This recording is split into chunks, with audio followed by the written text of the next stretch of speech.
Hi, welcome to the Matsunoki Cafe. I'm Shira, the owner.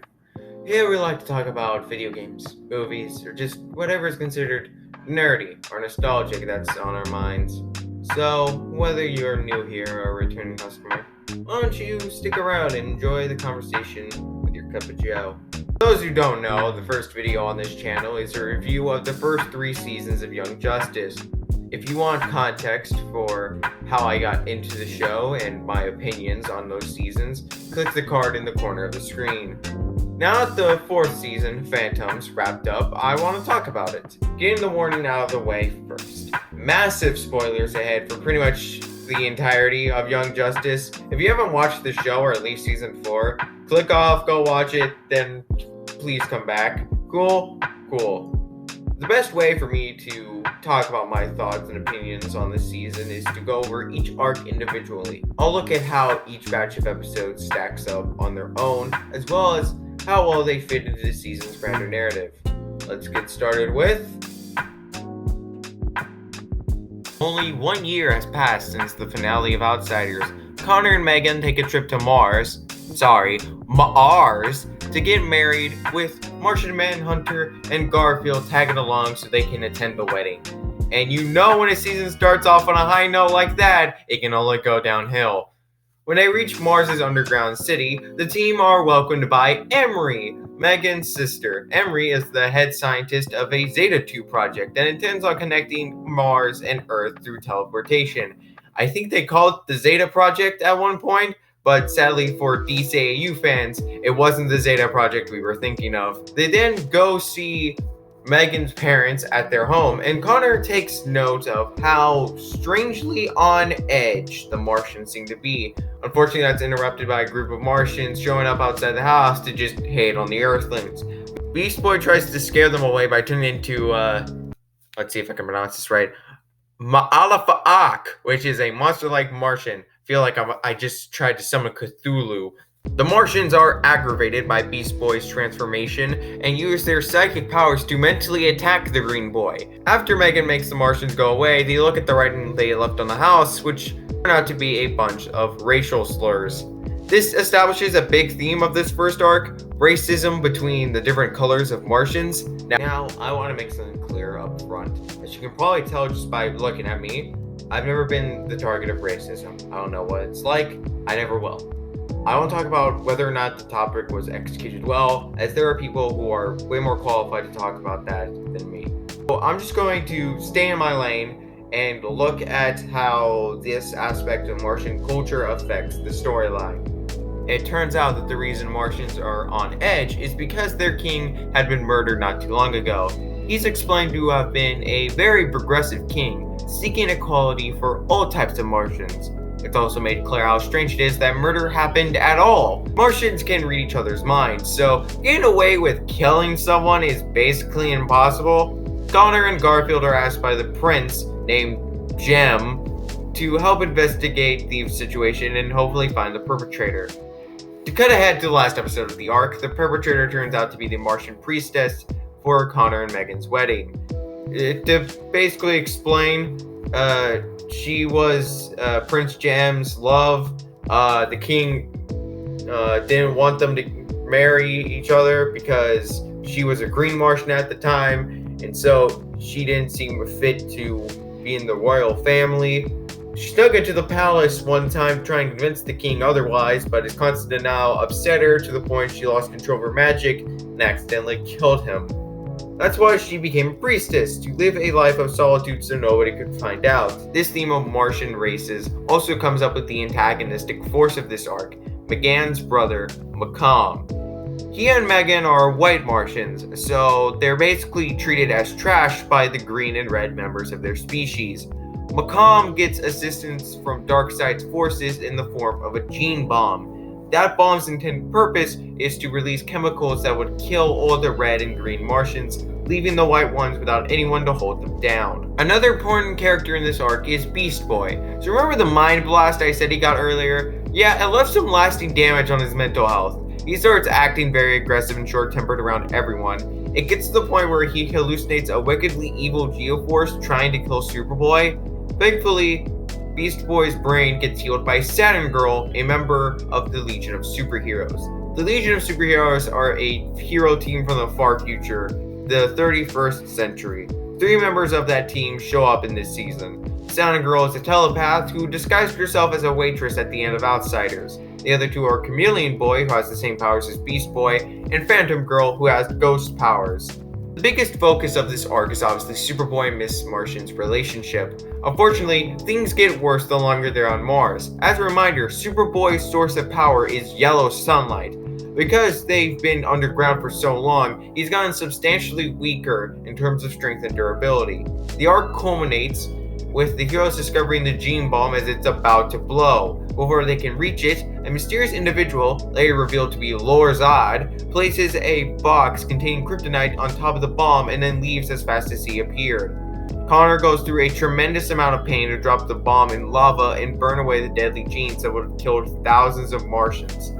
However, the bomb still detonates and unleashes traces of kryptonite into the air. Superboy and Martian Manhunter arrive through the Zeta Tube, but they, Megan, and Garfield discover that Connor was seemingly killed in the blast. The arc ends with one final gut punch as Megan cries alone at the wedding altar. This was an amazing season opener. This tightly woven narrative on Mars was a big improvement over the unfocused storylines of Outsiders. And can I just say, the lighting in these episodes, beautiful. I love it. The animation, not as great, but still pretty good. And the arc had me pretty emotional at the end. Don't judge me. You guys almost shed tears too. Let's be honest with ourselves. Come on. But we only saw Megan and Garfield's reaction to Connor's death. How are the other founding members of the team going to feel about this? Well,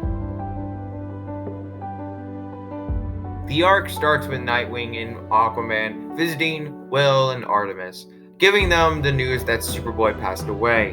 While Artemis is grieving over the loss of a dear friend, she decided to go to the university's library one night. It turns out that she's being followed by someone. Unfortunately for this unknown person, they get jumped in the library by Arsenal and Arrowhead.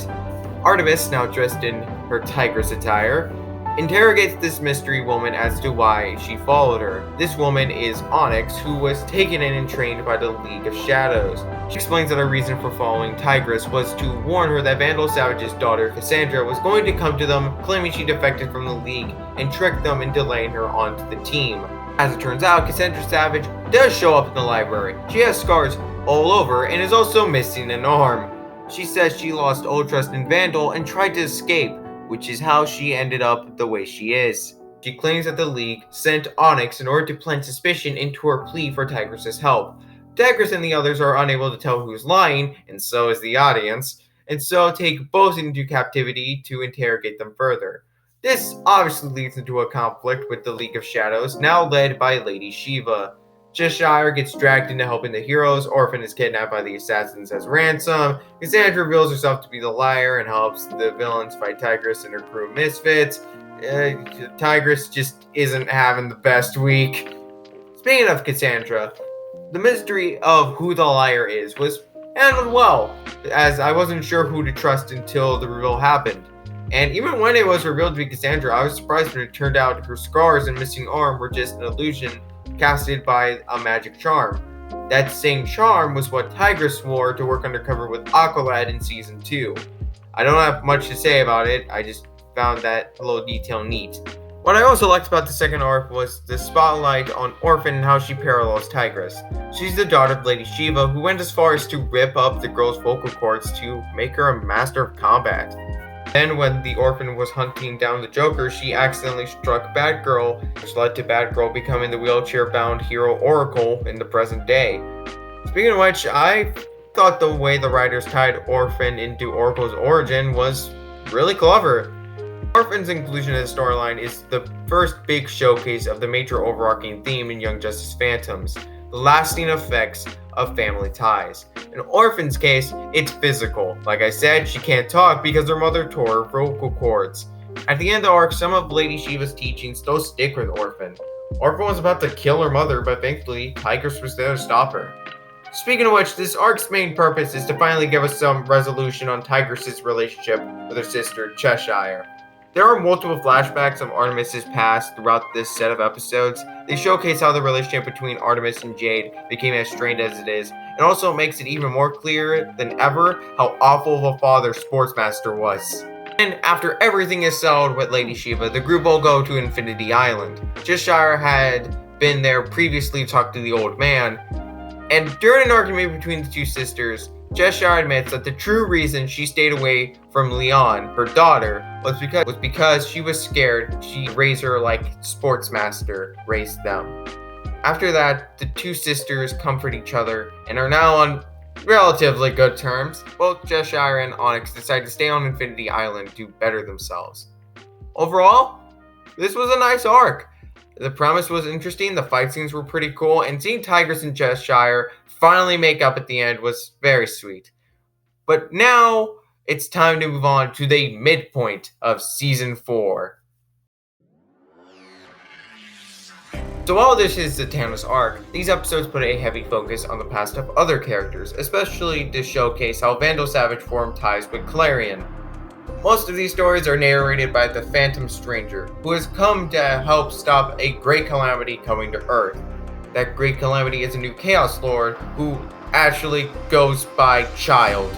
Meanwhile, Zatanna is out training her new proteges. There's 13, a character we met last season for all of 2 episodes. Along with her, we have 2 new additions to the cast, Khaled and Mary. Mary's particularly special because she's Lady Shazam, so her magic comes from her Shazam power set. Trust me, talk more about Mary in a bit. Alright, and they almost run into this bus at one point. Yeah, that turns out to be important later. So Klarion and Child end up having a big battle. Phantom Stranger has Zatanna and Co. help him stop Child because Klarion working with Savage is actually to the hero's benefit. With the support of Etrigan and the reluctant help of Dr. Fate, the team do manage to stop Child and keep her from breaking the planet in 2.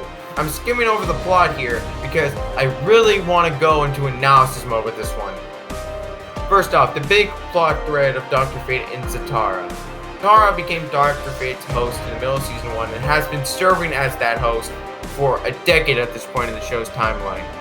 After the battle with Child, Zatanna suggests the role of Dr. Fate rotate between multiple individuals. The 3 selected to be hosts for Dr. Fate are Zatanna, and Khaled.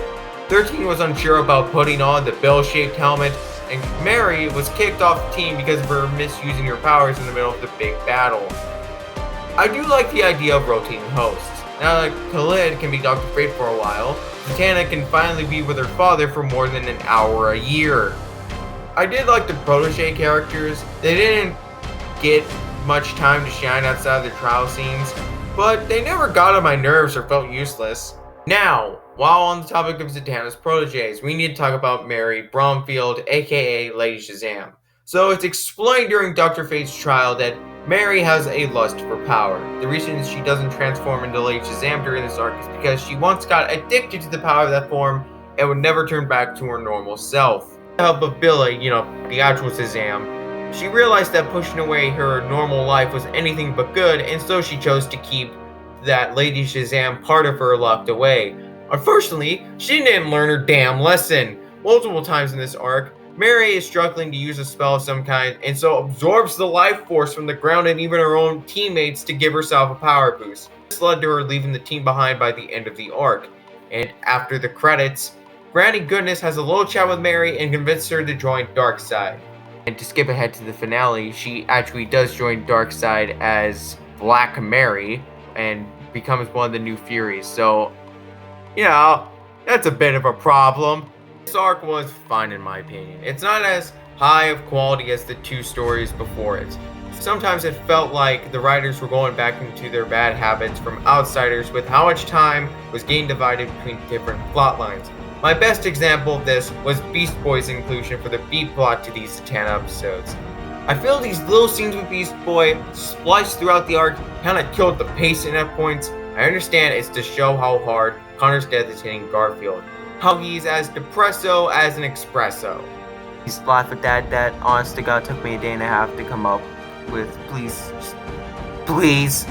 I don't want to get rid of these scenes, but I feel like they could have been better executed. Maybe make these Beast Boy moments into an episode of its own, as a sort of roundup to the arc that shows what was happening behind the scenes. I've done that with other continuing plot lines during the second half of the season. Still, even with that complaint, this arc was still pretty good and was a fun time to watch for the first time. Oh, and let's not forget about the bus. For those of us with the same driver and school kids, would show up in episodes across the previous 3 seasons as a sort of Easter egg. Would either be caught dangling off a broken bridge or almost running into the heroes during a car chase scene, stuff like that. This arc actually makes those Easter eggs an integral plot point. When Clarion loses his physical form, he hijacks the bus and uses it to time travel until he can find Zatanna's group and have them help him get a new cat to bind his soul to. It's honestly pretty cool how this little Easter egg turned out to be something really important. The arc actually ends on a cliffhanger regarding the time-traveling bus. Zatanna uses her magic to see the time periods where the bus went through. In her magic vision, sees what seems to be Connor's ghost in a strange dimension screaming for help. So what's going on with him, and how will the heroes help him get back? Well, that's what we're gonna figure out in the second half of the season. Calder is still grieving over Connor's passing, but he doesn't give himself time to rest. He chooses to put his work before his feelings, giving the excuse that he has to attend an important conference in Atlantis. Representatives from all parts of Atlantis appear at that conference, including former Aquaman Orin, his wife Mara, and Calder's parents. And King Shark was there! This conference gets interrupted by Ocean Master, who seemingly survived having his head chopped off in the last season. A mysterious man arrives soon after to stop Ocean Master, then disappears as quickly as he showed up. This mysterious savior reminds Mara of this ancient prophecy about 3 kings fighting a crisis. According to that prophecy, the one who rises above the other 2 is destined to unite Atlantis under their rule.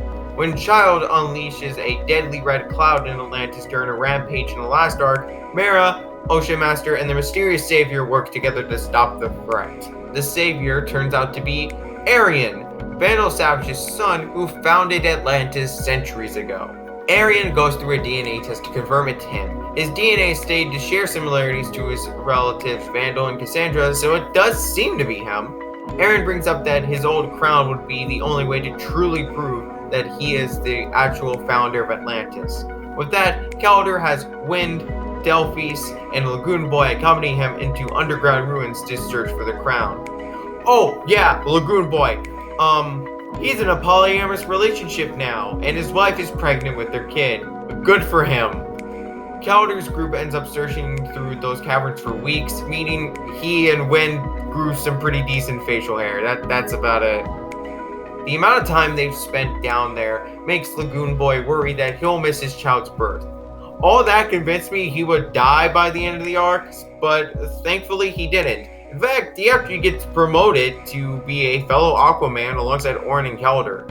It's at the same time that Calder decides to take a leave of absence from the Justice League and finally take time to rest. This arc highlights one of the most important aspects of Calder's character, his maturity. Since season 1, he's always been one of the most level-headed and responsible people in the cast. However, the drawback of this trait is that he never takes a break from his duties for his own well-being. Despite him clearly being affected by Connor's death like everyone else, he pushes it aside so he can do his job and help others before himself. I like the insight we get into Calder's early childhood during his conversation with his parents. Not only does it show how he became the man he is today, but also highlights the negative aspect of his responsible and selfless nature. The parents try to convince Calder that after having done so much for everyone else, he deserves to rest and focus on himself for a change. Honestly, pretty much everyone Calder interacts with is urging him to stop working and take time off. It's only at the end of the arc when he decides to listen to the advice and have some much needed rest.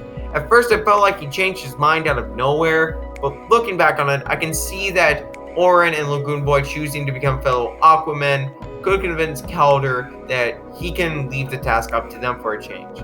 Calder's been one of my favorite characters in this series, and I enjoyed him in the leading role during these episodes. Let's change focus and talk about another important part of these episodes, the twist surrounding Ocean Master. So yeah, Ocean Master did get beheaded last season. The guy who attacked at the start of this arc is just a clone of the original, which Orm figures out when he learns that Orm's memory of his previous imprisonment doesn't match up with what really happened. But this Orm being a clone was pretty obvious from the moment he showed up in the beginning of this storyline. The real twist is revealed when Megan examines the memories that were locked away in the clone's mind. The Aryan who showed up to save Atlantis is also a clone, but possesses the memories of the real Ocean Master. Vandal Savage's big plan was to have Orm pretend to be the real Aryan in order to take the throne of Atlantis as a whole. When Orm is chosen to be annexed by majority vote, Calder and his team show up after finding Aryan's crown. Orm takes the crown from Calder and puts it on. However, the crown possesses power from the Lords of Order, similar to Dr. Fate's helmet. So as soon as Orm puts on that crown, his whole body gets eviscerated and the powers return to the Lords of Order. I didn't think they'd top Rion force feeding his Uncle Lava, but they found a way. Upon the Aryan clone's death, Mara is elected the Annex of Atlantis by Orin, since she fulfilled the prophecy of the one true king. Orin also justifies the decision by saying that Mara was raised to be royalty while he grew up in the lighthouse. Something I want to bring up is that I noticed a lack of fight scenes in these episodes. And to be honest, I actually think it was a nice change of pace. I was half expecting Calder and the other heroes would have to fight the real Orm or to prevent him from becoming king. But no, the Lords of Order just killed the dude on the spot.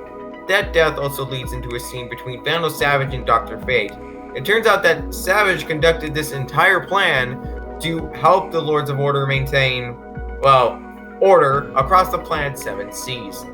The most interesting part of this scene is when Dr. Fate says Savage's story of chaos is on its final chapter and a new one is about to start. A story without Savage in it. So I'm assuming this is to foreshadow that Savage will finally be stopped for good soon. That'd also be the end of the show. Who knows? They might set up a new big bad in the meantime. Now, let's take a break from Aquaman and Atlantis and see what's happening on the surface world. Newsflash! Garfield Logan is still depressed, more at 11. Megan has returned from Mars and tries to help her surrogate brother, even bringing other people close to him for a big therapy session. And Robot Man was there. Obviously, this doesn't work, and Garfield stubbornly believes he'll be fine. But Megan tells him that if he doesn't visit Black Canary for a mental health checkup, he'll be kicked off any and all superhero teams. And to close things off, we finally see the Legionnaires doing something again. They go see Superman when he's alone to tell him portions of the full situation. They're afraid to tell him everything since it could drastically affect the timeline. They just tell him to be somewhere in a decade from now. Superman promises he will, but after he flies away, Chameleon Boy says no changes have happened in the timeline. After that, they go see Kid Flash for help, since he's a fellow time traveler. Overall, this arc was pretty good. I feel like it was a step up from the Zatanna arc, but still didn't reach the level of quality of the other 2 arcs for me. But we're nearing the end of Young Justice Phantoms, so it's time we get answers to this season's lingering mysteries. I'll be honest, I wasn't sure where this arc could go, mainly because of Rocket being the main role. Unlike the rest of the leading characters from Phantoms, Rocket has had little screen time before this arc.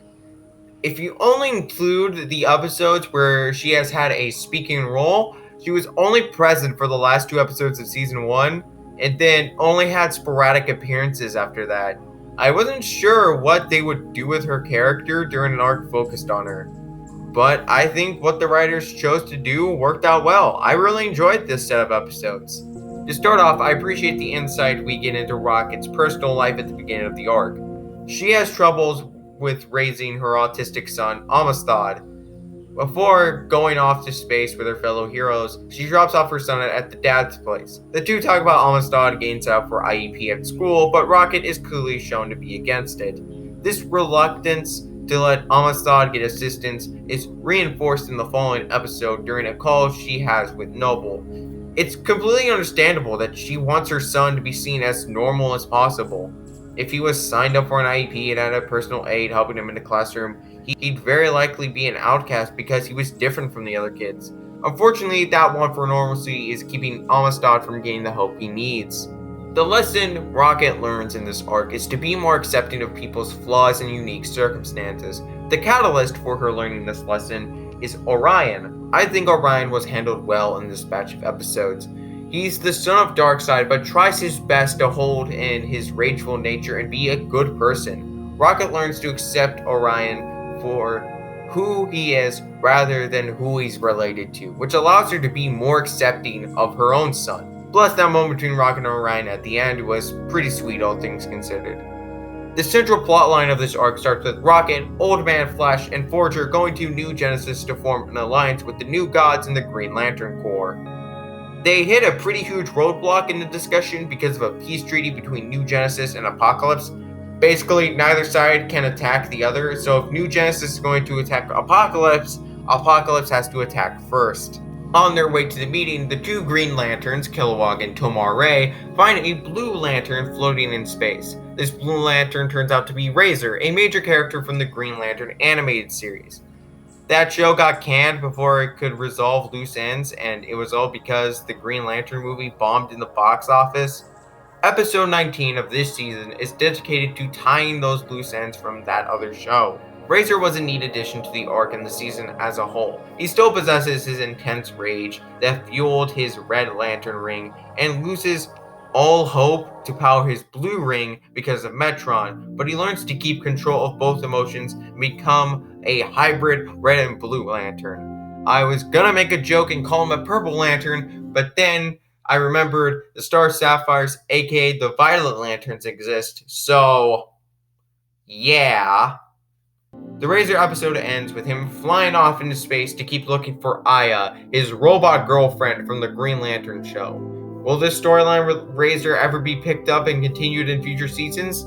I don't think so, but if they did, that would be really cool. I mean, that's assuming we get future seasons of Young Justice, but we can get back to that later, okay? Before we get into the main conflict of this arc, I want to tackle that Beast Boy scene. When I got to this scene, when the episode first came out, I was kind of getting sick of Beast Boy's subplot for this season. But I think they did a great job wrapping it up during this arc. And what really made this scene with Black Canary was Greg Chive's performance for Beast Boy, especially when he starts breaking down into tears. Just, oh, so good. Now on to the biggest part of this penultimate arc. This set of episodes mainly serves the purpose of finally explaining what the hell is going on with the Legion of Superheroes and Lord Zod, who I will refer to as Lori for the rest of this video because why not? Saturn Girl and Chameleon Boy tell Bart why they came to the past to begin with, and that was to stop Lori from killing Superboy. They succeeded in doing so the first time when Lori traveled back to when Connor revealed his identity at the UN, but because the timeline was already out of whack, they didn't know when Lori would strike next, and it led to them failing to save Connor on Mars. The reason Lori wants to kill Superboy is, one, he was the inspiration for the Legion of Superheroes even forming in the 31st century instead of it being Superman like in the comics. To be honest, Superboy makes a lot more sense. And two, Lord Zod is the son of Superman villain Drew Zod, who is trapped in the Phantom Zone right now along with the rest of his Kryptonian army. Turns out the subtitle for this season had a lot more of a literal meaning than we thought. Now, I didn't bring up the Superboy plot in the Aquaman arc because I wanted to save it for this section. Connor isn't actually dead. In fact, he and Phantom Girl ended up in the Phantom Zone after what happened on Mars. Ghosty is knocked out cold though, so Connor has to carry her around as he travels aimlessly. He hallucinates people close to him until he sees Lex Luthor, and then his mind deteriorates back to how it was at the very start of the show. The only reason he snaps out of this trance is because he's found by General Drew Zod. And because the boy's brain is fried at the moment, he becomes instantly loyal to Zod and willing to sacrifice himself for his new leader. So after Bart gets explained all this by Saturn Girl and Chameleon Boy, he uses the cosmic treadmill to power up the bioship so she can fly at light speed. On the flip side, Macomb and Mantis work with Lori to steal the Phantom Zone projector from Metron. Despite Metron's attempt to stop them, Mantis is able to use the time sphere to get them back to before Metron caught them, and just get the Phantom Zone projector for the team. Now, this arc reaches its finale when the heroes hunt down Lori and his crew to stop them from powering up the projector. Unfortunately, the projector gets charged enough for Lori to open a portal that can get Druzad, and only Druzad, out of the zone.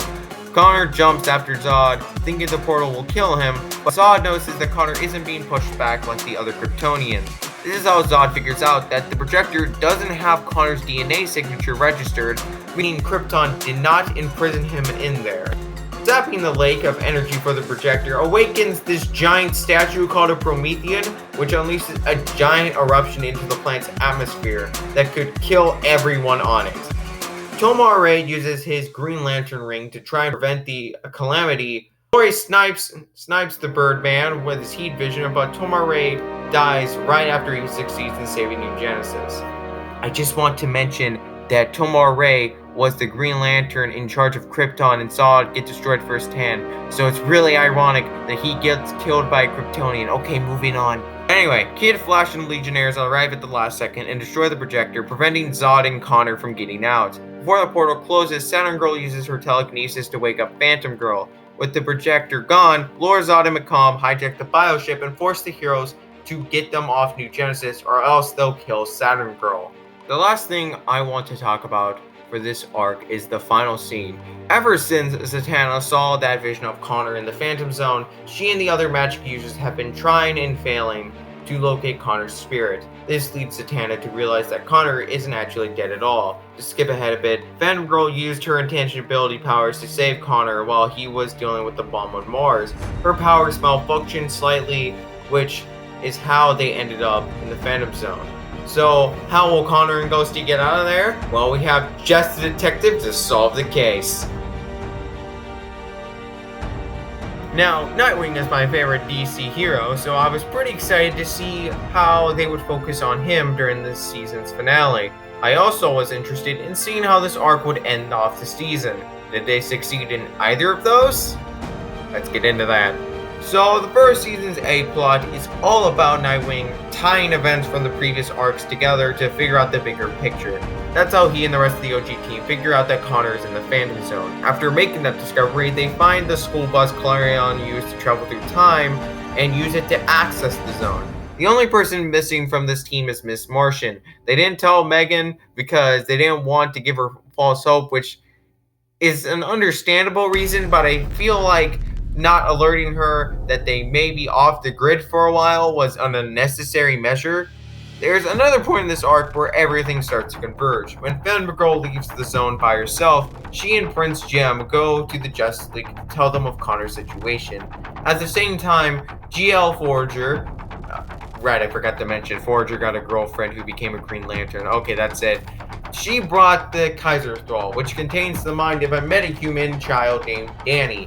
Danny volunteers to use his multi-dimensional powers with Orion's mother box to open a boom tube to the Phantom Zone. Orion even elects to do it on a planet with a red sun to make sure any Kryptonian criminals who slip out won't get their yellow sun powers. However, things become destined to fail when McComb imitates Chameleon Boy and Saturn Girl to contact Ghosty's Legion ring. Believing it's her actual friends on the other end, she details the whole plan over the phone. All because of that, McComb and Lori are able to sabotage the whole plan. Druzad, Ursa, and Connor successfully get out of the Phantom Zone, leading to a finale that puts the whole galaxy in danger. Oh yeah, and there's also this subplot that happens with Brionna and Markovia. It doesn't really amount to much in this finale. It's mainly there to wrap up any loose ends between his and Violet's relationship after last season.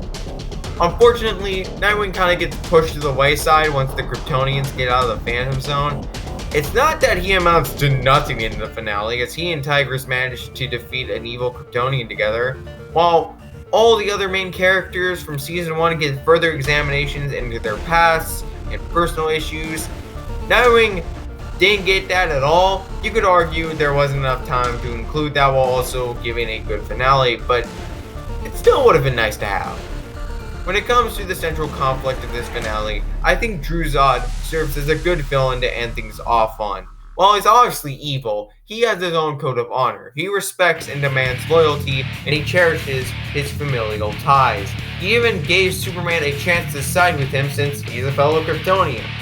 Ursa wasn't as fleshed out, but she was still a pretty decent character. I was not expecting her to become the Emerald Empress, but that was pretty cool. Although the House of El was their house's natural enemy, they still took Connor in as a surrogate son for a bit because he proved his loyalty to Zod for the most part. After all, he ratted out Phantom Girl to the Zods and even sided with them over his actual friends while they were in the Phantom Zone. Speaking of Connor, as I mentioned previously, the big theme of Phantoms overall is family ties and being stuck in the past. What Connor went through this season was a very interesting twist on that theme. His mental state regressed while he was in the Phantom Zone, reverting back to being the living weapon he was in the very first episode of the show. He became completely loyal to Drew Zod, and I feel Zod was basically Connor's replacement for Luthor in his mind. This is even visually represented in the finale when Connor dons his original Cadmus uniform, now with the Zod logo, and he and the Zods attack Metropolis and have Connor almost execute Superman on live TV. However, it wasn't a full reversion for Connor. He still remembers and loves Megan, to the point he's scared of going near her, as he believes he's sure to hurt her. The moment where Megan restores Connor's mind and memory, God, that was so cute. And they even have the wedding, and Ice Cold Jr. was there, referring to the conversation he had with Superboy back in Outsider's Eye. I loved it! Lord Zod is another example of how family ties can affect a person. He's deeply dedicated to freeing his parents and ensuring they rule the galaxy as he believes they deserve. He struggles to agree with his parents' decision to keep Connor, as he's basically the reason the Legion of Superheroes is founded in the future. His loyalty to his family is also ironic with the knowledge of his comic counterpart, who actually betrayed his birth parents and was taken in by Clark and Lois. I must say though, the way they killed him off was effed up, but in the best way. So while Nightwing left the Phantom Zone to try dealing with the Zods, the other heroes who stuck into the zone had to get out since the boom tube was collapsing. Rocket was the only one who didn't make it out, but her force bubble clusters survived and ended up in Metron's vault. Metron had her preset the coordinates of Lori's time sphere, making him end up at the point of time where Superboy seemingly died in the lava. However, Lori gets stuck there and ends up dying to his own kryptonite bomb. That means the silhouette of Ash Megan and Gar saw at the end of the Mars arc was actually Lori's ashes, and I laughed so hard, I'm not gonna lie. While Lori gets stuck in a time loop, Zod and his Kryptonian soldiers get sealed back into the Phantom Zone, with Macomb joining them. Ursa is the only one who doesn't get stuck back in there. The Eye of Ekron takes her away to Daxam, where she will safely give birth to Lori in the present time. Bad news! Nobody stays in the Phantom Zone for much longer. Clarion takes the War World into the dimension so that the Light could capture the Kryptonians for future plans. In exchange, they give Darkseid Macomb and Supergirl. Yes, Supergirl was stuck in the Phantom Zone ever since Krypton's destruction as well, so she's evil now, and she's also a new Fury alongside Black Mary. Uh-oh! Khan, meanwhile, is given a new planet where he and other white Martians can start a new life. That planet is Durla, the home planet of Chameleon Boy. So yeah, Chameleon Boy's species are an evolved form of Martians, which explains the similar power sets between them. These two are very distant relatives. How about that? Of Chameleon Boy, he and the other Legionnaires are seemingly stuck in the present since Lori took the time sphere. But that's when Brainiac shows up for all of 10 seconds to bring his teammates back home in the 31st century. Was I the only one hoping they'd bring back Adam Wiley to voice Brainy? I know it would have been just for this one scene, but it would have been a nice touch. But anyway, Phantoms ends on a relatively happy note. Even though the Light has Zod and his Kryptonian forces, and Darkseid has Supergirl serving under him, Connor and Megan are finally married and happy together. Season 4 is definitely a wild ride, and it's a wild ride that I loved pretty much every second of. Even during the weaker parts of this season, I still found some enjoyment. Phantoms gives proper payoff to plotlines that have been around since the first season. And after seeing how the finale wrapped things up, I'm confident in saying that, in my opinion, Phantoms is the best season of Young Justice. Yes, better than Season 1. Looking back at the big resolutions of this season, Phantoms feels like the end of an era for this show. The crew of young sidekicks who started off this show have finally settled their biggest personal issues. Their individual stories have pretty much wrapped up at this point. And I love that. In my original video on the series, I said I wanted the show to essentially retire the Season 1 cast and focus pretty much entirely on the heroes from Season 2 and onward. It feels like that's their plan for the future of the show, and I'm excited! Unfortunately, this show's future isn't exactly set in stone. From what I've been able to find, it seems the renewal for another season is up in the air right now. The only real continuation of Young Justice we're sure to get is a short comic run called Young Justice Targets. I sincerely hope this show does get renewed for season 5. I loved making this video, and I'd be totally up for making a video about season 5 if it does end up becoming a thing. But sadly, all I can really do is hope for the best. Thank you for watching until the end of this video. It truly means a lot that you stuck around all this time. Allow me to take just a bit more of your time to announce some stuff. I want to be on YouTube and for my good friend and fellow content creator, SL Gaming. He makes gaming related content, if you couldn't guess by the name of his channel. So if you're into that, please go subscribe to him and watch his videos. His link will be in the description below. And while talking about SL, he and I also run a gaming podcast channel. There, the two of us talk about video game franchises we're fans of. So again, if you like gaming related content or just want to hear two idiots ramble on about nonsense, go check it out. And with that, we are actually finally done. Thanks for coming by the cafe today. If you enjoyed your time here, like and subscribe so you see more from me in the future. Till then, stay safe out there.